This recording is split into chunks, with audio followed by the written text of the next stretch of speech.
are simulating a tornado strike in the city of Columbia and the county of Boone that has caused pretty significant destruction, hundreds of homes damaged or destroyed, lots of injuries and fatalities, and what we're doing is simulating a volunteer reception center that will manage the influx, the expected influx of unaffiliated, spontaneous, walk-in, emergent volunteers that normally occur after a disaster.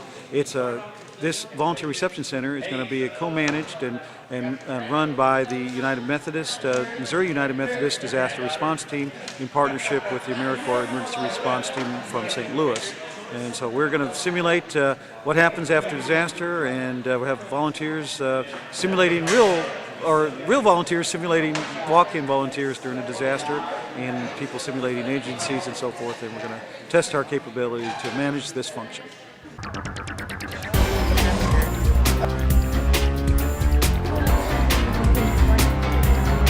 About 10.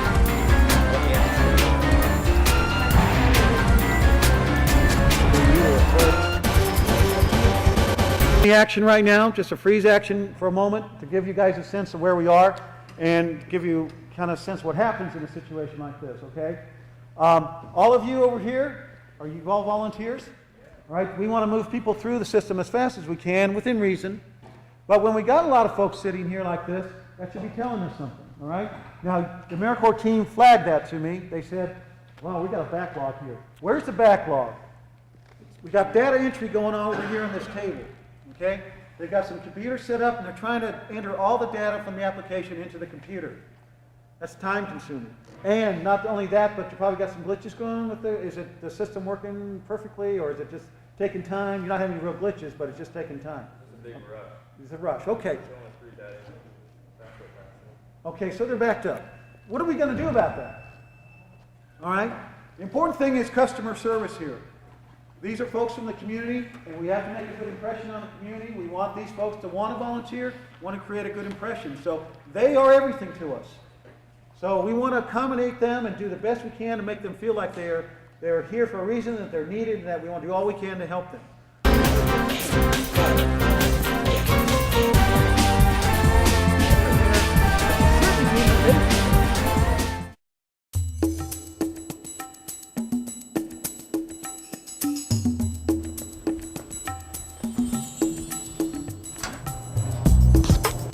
I'm here to volunteer. Here to volunteer? Yes. Okay. You did this form right here. It's a release of liability. And also this is your registration form. This gives us information about what kind of skills you have or what types of things you'd like to do.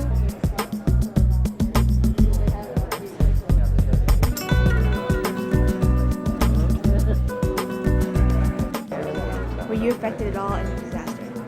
No, not really. Okay. What kind of work would you rather be doing right now? Well, I've got a degree in social work, so with a concentration in mental health, so I prefer to work with that population or assist with debriefing.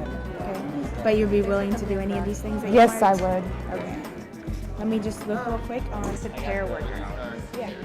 That kind of person assists with public outreach and distribution of comfort kits and meals. I figure your skills would be used really a lot there, working with people.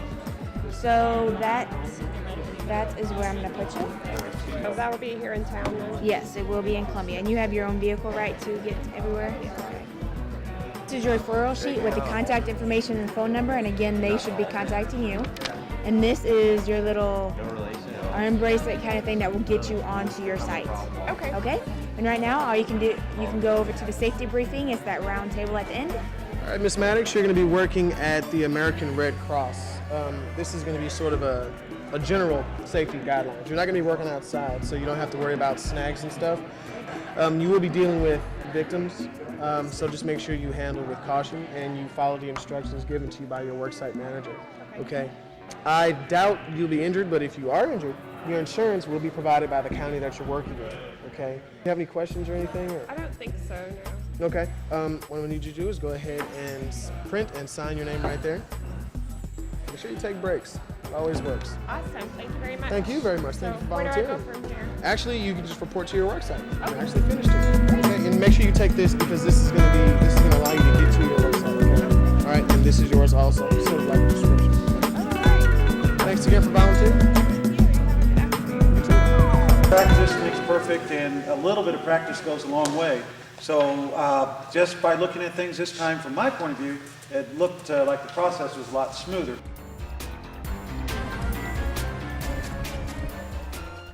My name is Ron Ferker. I'm with AmeriCorps St. Louis, and my position in this simulation is the Information Management Chief. My name is Jennifer Carter, and I am the Operations Chief at the VRC MOC. The Operations Chief just makes sure everything's running smoothly. They're the ones that deals with the kind of the logistics, making sure everybody has seating, making sure everybody, like the flow of the room works well, that anything that's needed they get. My name is Patrick Caston with AmeriCorps St. Louis. For the purposes of this exercise, I was the liaison chief. Essentially what that role is I was sort of in charge of coordinating all the voluntary agencies as they entered the Voluntary Reception Center